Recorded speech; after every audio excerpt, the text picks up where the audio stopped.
Tables. हम एक document में अमूमन टेक्स्ट ही टाइप करते हैं और अभी तक जो काम हमने किया है वो सिर्फ सादा टेक्स्ट के साथ ही किया है। लेकिन आपने ये भी देखा होगा कि डॉक्यूमेंट्स में सिर्फ पैराग्राफ्स और लिस्ट्स ही नहीं होते, बल्कि इसके अलावा हम मुख्तलिफ ऑब्जेक्ट्स भी इस्तेमाल करते हैं।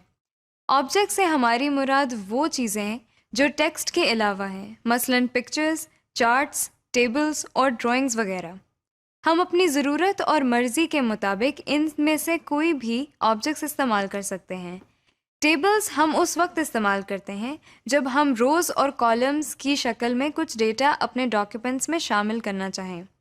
टैबुलर डेटा की मिसाल टाइम टेबल है या एम्प्लॉय लिस्ट हो सकती है।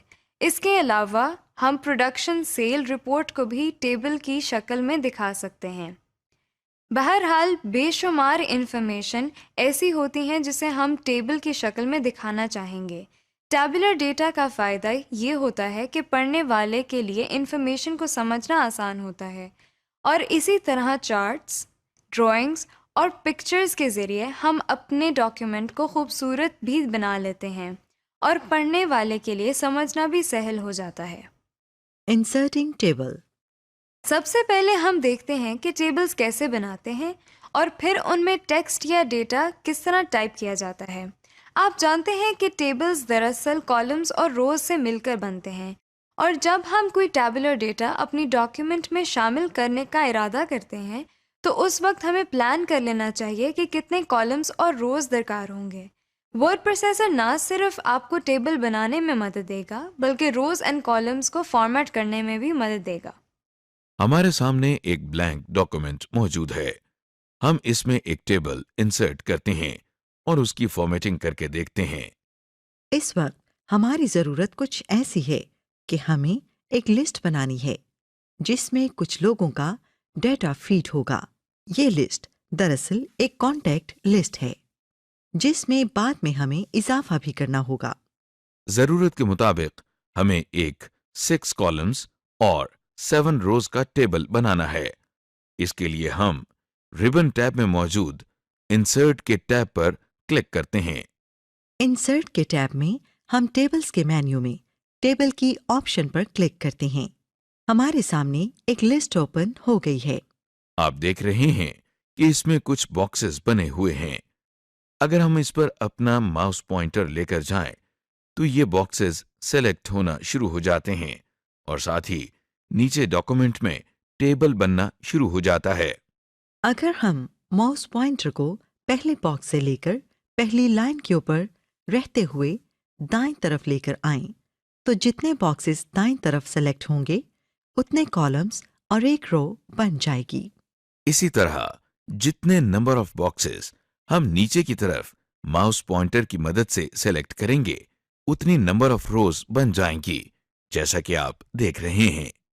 टेबल इंसर्ट करने का दूसरा तरीका ये है कि इन बॉक्सेस के नीचे इंसर्ट टेबल की ऑप्शन अवेलेबल है। हम इस पर क्लिक करते हैं। हमारे सामने एक छोटी सी विंडो ओपन हो गई है जिसका टाइटल इंसर्ट टेबल है। इस विंडो के पहले सेक्शन को देखिए, जिसका नाम टेबल साइज है। यहाँ आप जरूरत के मुताबिक टेबल के कॉलम्स और रोज की तादाद बता सकते हैं। हमें चूंकि 6 कॉलम्स और 7 रोज का एक टेबल चाहिए, इसलिए यहाँ हम कॉलम को बढ़ाकर 6 और नंबर ऑफ रोज को बढ़ाकर 7 कर देते हैं। हमने कॉलम्स और रोज की तादाद बढ़ाने के लिए इन अप और डाउन एरोज पर क्लिक किया था। आप कीबोर्ड की मदद से यहाँ नंबर भी टाइप कर सकते हैं। टेबल साइज के सेक्शन के नीचे ऑटो फिट बिहेवियर का सेक्शन भी है। इसमें मौजूद ऑप्शन को हम कुछ देर में देखेंगे। फिलहाल हम नीचे मौजूद ओके के बटन पर क्लिक करके डॉक्यूमेंट की तरफ वापस चलते हैं। ये देखिए, हमारे सामने एक टेबल है जिसमें 6 कॉलम्स और 7 रोज हैं। और इस वक्त हमारा कर्सर पहले सेल में ब्लिंक कर रहा है और डेटा एंट्री के लिए तैयार है। Inserting text in table. जैसे हमने पहले जिक्र किया था कि हम ये टेबल दरअसल एक कॉन्टैक्ट लिस्ट तैयार करने के लिए बना रहे हैं, इसलिए हमने पहले से ही कुछ जरूरी कॉलम्स के नाम सोच रखे हैं। मसलन पहले कॉलम में सीरियल नंबर लिखा जाएगा, इसलिए इस सारे कॉलम का टाइटल सीरियल नंबर को देते हैं। ये लीजिए, हमने सीरियल नंबर की मुख्तसर शक्ल इस पहले सेल में टाइप कर दी है। अगले कॉलम में लोगों के नाम टाइप किए जाएंगे, इसलिए यहां हम इस कॉलम का टाइटल नेम टाइप करते हैं। तीसरे कॉलम का टाइटल है एड्रेस, क्योंकि यहाँ हम पोस्टल एड्रेस टाइप करेंगे। चौथा कॉलम है ईमेल का, जिसमें हम कॉन्टेक्ट लिस्ट में मौजूद लोगों के ईमेल एड्रेसेस टाइप करेंगे। और आखिरी दो कॉलम्स हैं फोन नंबर्स के लिए। लीजिए, इस कॉन्टेक्ट लिस्ट में मौजूद कॉलम्स के टाइटल्स हमने टाइप कर लिए। आपने नोट किया कि हमने कितने आराम से टेबल के सेल्स में टाइपिंग की। हमारा कर्सर एक सेल से दूसरे सेल में शिफ्ट होता रहा। हमने माउस पॉइंटर भी इस्तेमाल नहीं किया। दरअसल हमने कीबोर्ड पर मौजूद राइट एरो की इस्तेमाल की। अगरचे आप माउस पॉइंटर से भी अगले सेल में क्लिक कर सकते थे, मगर एरो की से काम लिया गया, जो कि जल्दी हो जाता है। कीबोर्ड पर मौजूद एरो कीज हमें एक टेबल में किसी भी सेल तक पहुंचने में मदद देती हैं और इनका इस्तेमाल सहल भी है। इस वक्त आपके सामने वही कॉन्टेक्ट लिस्ट का टेबल मौजूद है, लेकिन इसमें हमने कुछ लोगों की कॉन्टेक्ट इंफॉर्मेशन टाइप कर ली है। आपको इस टेबल की शक्ल बदली हुई नजर आ रही है, खास तौर पर कॉलम्स की चौड़ाई। ये पहले की तरह एक जैसी नहीं है, बल्कि कोई कॉलम चौड़ाई में ज्यादा है और कोई कम। दरअसल जब हमने कॉलम में लोगों के नाम और एड्रेस टाइप किए, तो वो कॉलम की चौड़ाई से ज्यादा थे, और कॉलम ने क्या किया कि ऑटोमेटिकली जगह को टाइप किए गए टेक्स्ट के मुताबिक एडजस्ट कर लिया। आइए हम लिस्ट में मौजूद एक साहब का पोस्टल एड्रेस टाइप करके दिखाते हैं। आप देख रहे हैं कि एक खास हद तक पहुंचकर कॉलम की चौड़ाई या विड्थ नहीं बढ़ती, बल्कि कर्सर ऑटोमेटिकली अगली लाइन में आ जाता है। और अगर ओवरऑल टेबल की विड्थ की गुंजाइश बाकी हो, तो कॉलम एडजस्ट होते हुए आपको नजर आएंगे। जिस तरह आप टेबल में टेक्स्ट बड़ी आसानी से टाइप कर लेते हैं, बिल्कुल उसी तरह उसे एडिट भी कर सकते हैं, मगर शर्त यह है कि हमारा कर्सर पहले उस सेल में मौजूद होना चाहिए जिसे एडिट करना है। मसलन हमें तीसरे नंबर पर मौजूद साहब का मोबाइल नंबर तब्दील करना है। इसके लिए हम माउस पॉइंटर से सेलेक्ट करते हैं। अब हम कीबोर्ड से बैक स्पेस की को इस्तेमाल करते हुए इसे डिलीट कर देते हैं। नया नंबर टाइप करते हैं और बस सेल एडिट हो गया। आप इसी तरह किसी सेल में मौजूद टेक्स्ट को एडिट कर सकते हैं। Formatting table. जब हम एक टेबल में डेटा फीड करते हैं, तो आप देख चुके हैं कि कॉलम की चौड़ाई या रोज की ऊंचाई ऑटोमेटिकली एडजस्ट होती है। अगर आप कॉलम्स की विड्थ और रोज की हाइट खुद तब्दील करना चाहें या ज़रूरत के मुताबिक एडजस्ट करना चाहें, तो ऐसा मुमकिन है। आपके सामने हमारी बनाई हुई कॉन्टेक्ट लिस्ट मौजूद है। हम चाहते हैं कि नेम के कॉलम की विड्थ को बढ़ा दिया जाए। कॉलम विड्थ को एडजस्ट करने के लिए हम माउस पॉइंटर का इस्तेमाल करते हैं। हम बहुत एहतियात के साथ माउस पॉइंटर को नेम कॉलम के बाएं जानिब मौजूद लाइन पर लेकर जाते हैं। क्या आपने नोट किया कि माउस पॉइंटर की शक्ल तब्दील हो गई है? ये अब आपको डबल हेडेड एरो की शक्ल में नजर आ रहा है। इस वक्त हम लेफ्ट माउस बटन को क्लिक करते हैं और बटन को दबाए रखते हुए रिलीज नहीं करते। अब एहतियात के साथ माउस पॉइंटर को बाएं जानिब ड्रैग करते हैं। आप देख रहे हैं कि इस सीरियल नंबर के कॉलम की विड्थ कम हो रही है, लेकिन साथ ही नेम कॉलम की विड्थ में इजाफा हो रहा है। लीजिए, नेम कॉलम की विड्थ में इजाफा हो गया। आप सोच रहे होंगे कि हमने कॉलम के बाएं जानिब वाली लाइन को क्यों ड्रैग नहीं किया। क्या ये काम दाएं लाइन को ड्रैग करने से नहीं हो सकता था? क्यों नहीं, बिल्कुल हो सकता है। दरअसल बाएं जानिब ड्रैग करने से सीरियल नंबर का कॉलम चौड़ाई में कम हुआ और उसमें गुंजाइश भी थी। अगर दाएं लाइन को ड्रैग करते तो एड्रेस कॉलम की चौड़ाई कम हो जाती, जिसमें गुंजाइश नहीं है।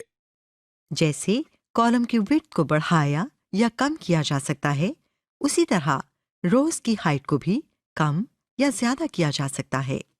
इसके लिए हम मुतालिका रो की टॉप या बॉटम रो पर माउस पॉइंटर लेकर आते हैं।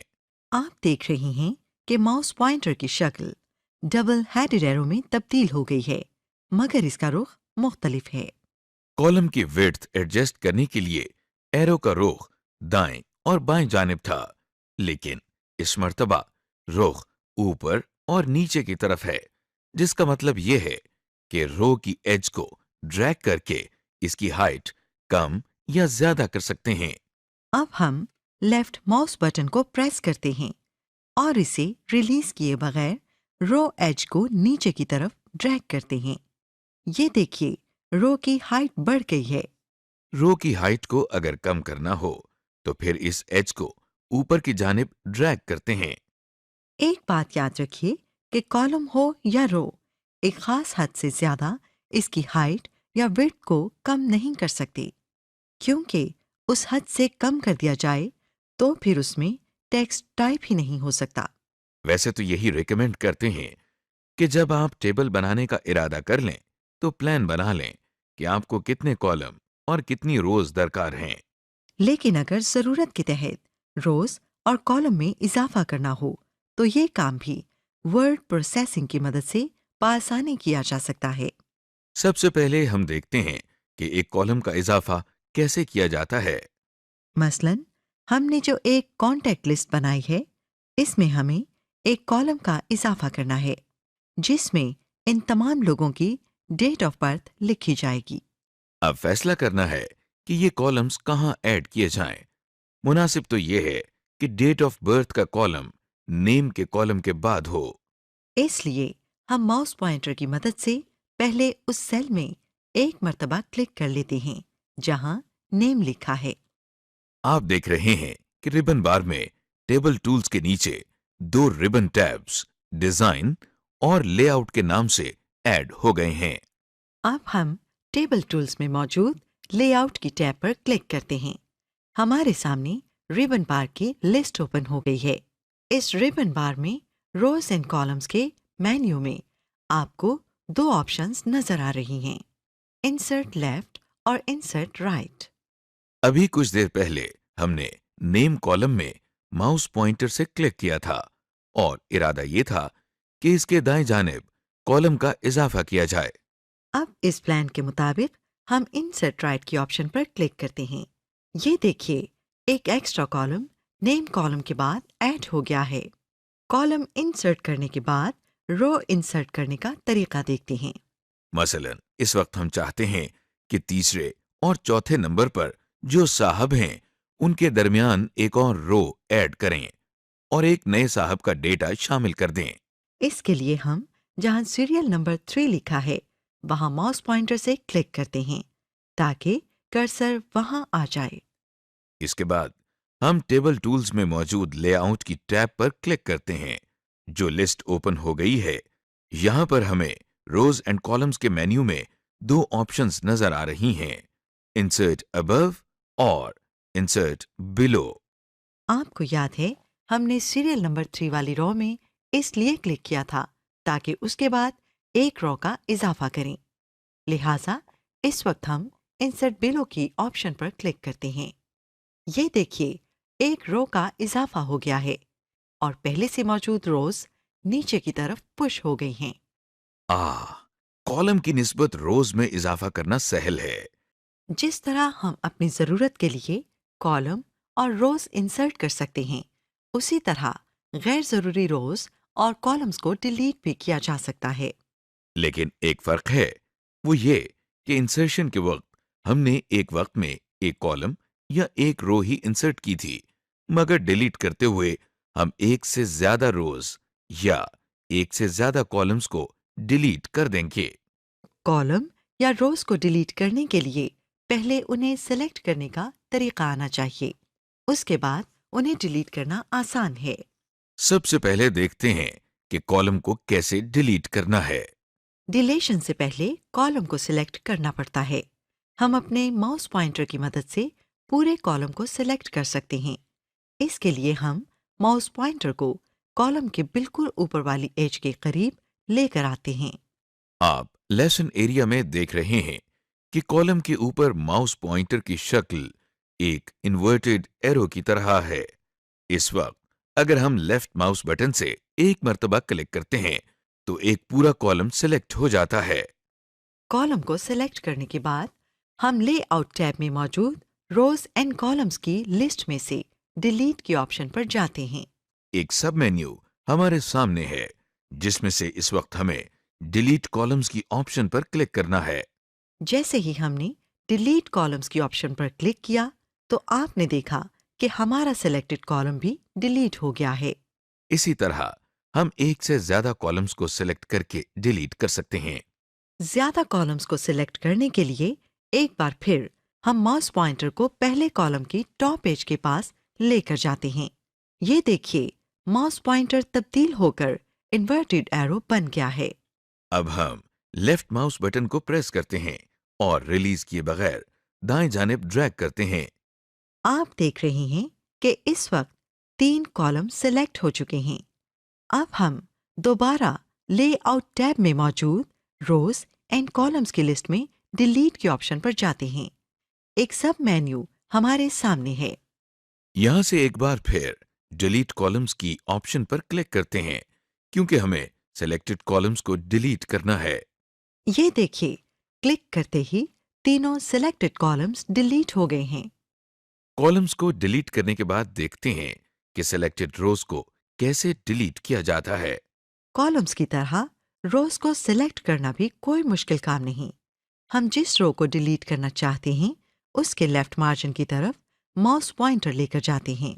ये देखिए, माउस पॉइंटर का रुख तब्दील हो गया है और अब ये राइट पॉइंटिंग एरो बन गया है। इस वक्त अगर हम एक मर्तबा लेफ्ट माउस बटन से क्लिक करेंगे तो एक मुकम्मल रो सिलेक्ट हो जाएगी। ये देखिए, रोज सेलेक्ट हो गई और अगर लेफ्ट माउस बटन को रिलीज किए बगैर माउस पॉइंटर को ऊपर या नीचे ड्रैग करेंगे तो मल्टीपल रोज को सेलेक्ट कर सकेंगे, जैसा कि आप रोज को सिलेक्ट होता हुआ देख रहे हैं। सिलेक्टेड रोज को डिलीट करने के लिए हम रोज एंड कॉलम मेन्यू में मौजूद डिलीट के ऑप्शन को ओपन करते हैं और इसमें से डिलीट रोज पर क्लिक कर देते हैं। लीजिए, जो रोज हमने सेलेक्ट की थीं वो सब डिलीट हो गईं। सिलेक्टेड रोज या कॉलम को हम एक कीबोर्ड शॉर्टकट की मदद से भी डिलीट कर सकते हैं। जैसा कि हमने पहले रोज और कॉलम्स को सिलेक्ट किया था, बिल्कुल उसी तरह हम लेसन एरिया में नजर आने वाले टेबल में से भी एक रो सिलेक्ट कर रहे हैं। इसके बाद कीबोर्ड से पहले शिफ्ट का बटन प्रेस करते हैं और उसे रिलीज किए बगैर डिलीट का बटन भी एक मर्तबा प्रेस कर देते हैं। ये देखिए, जो रोज सेलेक्टेड थीं वो डिलीट हो गई हैं। हमने टेबल बनाना और उसके रोज और कॉलम्स को मैनेज करना तो सीख लिया, लेकिन अभी तक हमारे टेबल की शक्ल बिल्कुल सीधी सादी है, यानी इसकी कोई खास फॉर्मेटिंग नहीं की गई। टेबल की फॉर्मेटिंग में इसके बॉर्डर स्टाइल, टेबल स्टाइल्स के अलावा सेल्स की शेडिंग भी शामिल है। सबसे पहले हम टेबल्स के बॉर्डर्स की सेटिंग करके देखते हैं, लेकिन एक ज़रूरी बात आपको पहले ही बता दें कि पूरे टेबल में कोई कॉलम या रो हो, उसकी फॉर्मेटिंग से पहले उसे सिलेक्ट करना होगा। आइए सबसे पहले टेबल की फॉर्मेटिंग की तरफ चलते हैं। फॉर्मेटिंग से पहले हमें टेबल को सेलेक्ट करना है, जिसका तरीका बहुत आसान है। आप देख रहे हैं कि डॉक्यूमेंट में एक ब्लैंक टेबल मौजूद है। इस टेबल की रोज को ड्रैग करके उनकी हाइट बढ़ाई गई है ताकि हमें तमाम बॉर्डर्स वाज़ेह नजर आएं। जैसे ही हम माउस पॉइंटर को इस टेबल पर लेकर आते हैं तो देखिए, टॉप लेफ्ट कॉर्नर पर आपको एक छोटा सा बॉक्स नजर आ रहा है। इस बॉक्स में आपको एक 4 हेडेड एरो भी नजर आ रहा है। हम जैसे ही माउस पॉइंटर को इस छोटे से बॉक्स पर लेकर जाते हैं तो पॉइंटर के साथ 4 हेडेड एरो भी बन जाता है। अब हमें इसी जगह पर माउस पॉइंटर से क्लिक करना है। ये देखिए, क्लिक करते ही पूरा टेबल सेलेक्ट हो गया है। सिलेक्शन के बाद हम टेबल स्टाइल्स के मेन्यू में मौजूद बॉर्डर्स के साथ इस छोटे से एरो पर क्लिक करते हैं। जो लिस्ट हमारे सामने है उसमें से हम आखिरी ऑप्शन बॉर्डर्स एंड शेडिंग पर क्लिक करते हैं। ये विंडो हमने उस वक्त भी इस्तेमाल की थी जब हमने टेक्स्ट पर बॉर्डर्स अप्लाई करना सीखा था। बहरहाल दोबारा इस विंडो को देखते हैं। बाईं जानिब सेटिंग्स का सेक्शन है जिसमें मुख्तलिफ अंदाज की बॉर्डर सेटिंग्स हैं। इनमें से हम ऑल की ऑप्शन पर क्लिक करते हैं। इस ऑप्शन का मतलब यह है कि टेबल के बाहर और अंदर की तमाम एजेस का बॉर्डर ऑन कर दिया जाए। आप इस विंडो के दाएं जानिब मौजूद प्रीव्यू सैंपल भी देख सकते हैं कि हर एज पर बॉर्डर लाइन वाज़ेह नजर आ रही है। इसके बाद हम बॉर्डर्स के लिए इस्तेमाल होने वाली लाइन के स्टाइल का इंतखाब करते हैं। स्टाइल की सिलेक्शन के लिए ये पूरी लिस्ट मौजूद है। इस लिस्ट के साथ अप और डाउन एरो की मदद से हम लिस्ट में बाकी मौजूद स्टाइल्स भी देख सकते हैं। किसी भी लाइन स्टाइल को सिलेक्ट करने के लिए उस पर माउस पॉइंटर से क्लिक करना होता है। ये देखिए, क्लिक करते ही प्रीव्यू में सैंपल भी नजर आ रहा है। लाइन स्टाइल के अलावा हम लाइन का कलर इस ड्रॉप डाउन लिस्ट में से सेलेक्ट कर सकते हैं। और अगर बॉर्डर लाइन की थिकनेस या विड्थ में तब्दीली करना हो तो उसके लिए हम विड्थ की ड्रॉप डाउन लिस्ट में से सिलेक्शन कर सकते हैं। दाएं जानिब प्रीव्यू सेक्शन में आप टेबल का सैंपल देख रहे हैं। इस सैंपल के बाएं जानिब और नीचे आपको छोटे छोटे बटन्स नजर आ रहे हैं। ये बटन्स असल में मुख्तलिफ बॉर्डर्स को ऑन या ऑफ करने के लिए हैं। आप जिस साइड का बॉर्डर भी खत्म करना चाहें उस बटन को प्रेस करें और बॉर्डर ऑफ हो जाएगा, जैसा कि आप देख रहे हैं। लेकिन फिलहाल हम सारे बॉर्डर्स को ऑन ही रखना चाहते हैं। इन बेसिक सेटिंग्स के बाद हम इस विंडो के नीचे की जानिब मौजूद ओके के बटन पर लेफ्ट माउस बटन से एक मर्तबा क्लिक करते हैं। ये देखिए, टेबल्स के तमाम सेल्स और एजेस पर हमारा सेलेक्टेड बॉर्डर अप्लाई हो चुका है। अगर हम चाहें तो सिर्फ किसी एक रो या किसी एक कॉलम को भी सेलेक्ट करके बॉर्डर अप्लाई कर सकते हैं। मसलन हम ये चाहते हैं कि जो रो इस टेबल में कॉलम हेडिंग के तौर पर इस्तेमाल होती है उसका बॉर्डर स्टाइल और सेल कलर बाकी तमाम से मुख्तलिफ हो। इसके लिए हमें सिर्फ टॉप रो को सेलेक्ट करना है। इसका तरीका हम पहले भी देख चुके हैं, यानी माउस पॉइंटर को रो के बिल्कुल लेफ्ट एज पर लेकर जाते हैं यहाँ तक कि हमें राइट पॉइंटिंग एरो नजर आए। इस वक्त हम सिंगल क्लिक से पूरी रो को सिलेक्ट कर लेते हैं। रो की सिलेक्शन के बाद हम दोबारा टेबल स्टाइल्स के मेन्यू में मौजूद बॉर्डर्स के साथ इस छोटे से एरो पर क्लिक करते हैं जो लिस्ट हमारे सामने है। इसमें से हम आखिरी ऑप्शन बॉर्डर्स एंड शेडिंग पर क्लिक करते हैं। हमारे सामने वही बॉर्डर एंड शेडिंग की विंडो ओपन हो गई है। पहले की तरह ऑल के बॉक्स को क्लिक करके सेलेक्ट करते हैं। इसके बाद लाइन स्टाइल को सेलेक्ट करते हैं। हम चूंकि सेल का कलर भी चेंज करना चाहते हैं, इसलिए हम इस विंडो में ऊपर मौजूद तीसरे टैब जिसका नाम शेडिंग है इस पर क्लिक करते हैं। शेडिंग के पैनल में बाएं जानिब आपको फिल की ऑप्शन के नीचे एक ड्रॉप डाउन लिस्ट नजर आ रही है। इस ड्रॉप डाउन लिस्ट पर क्लिक करके जो भी रंग आपको पसंद हो आप उसके बॉक्स को क्लिक कर सकते हैं। हम भी इस वक्त एक रंग को सेलेक्ट कर लेते हैं। सिलेक्शन के साथ ही दाएं जानिब यहां प्रीव्यू पैनल में सैंपल भी नजर आ रहा है। इससे हमें ये मालूम हो जाता है कि जो रंग हमने सेलेक्ट किया है वो कैसा नजर आएगा। कलर सिलेक्शन के बाद हम ओके के बटन पर क्लिक करते हैं। आप देख रहे हैं कि टेबल की टॉप रो का बैकग्राउंड कलर तब्दील हो गया है। इसका फायदा ये हुआ कि वो रो जिसमें हम कॉलम हेडिंग टाइप करेंगे वो बाकी तमाम रोज से डिफरेंट नजर आएगी। लेकिन ये तो वो रंग नहीं है जो हमने अभी पैलेट में से सेलेक्ट किया था। अरे घबराइए नहीं, दरअसल टॉप रो अभी तक सिलेक्टेड है। हम जरा किसी ब्लैंक एरिया पर क्लिक करते हैं। ये देखिए, अब आपको असल रंग नजर आ रहा है जो हमने सिलेक्ट किया था। वजह यह है कि जब आप एक कलर्ड एरिया को सेलेक्ट करते हैं तो फिर उसका सेलेक्टेड शेड मुख्तलिफ नजर आता है।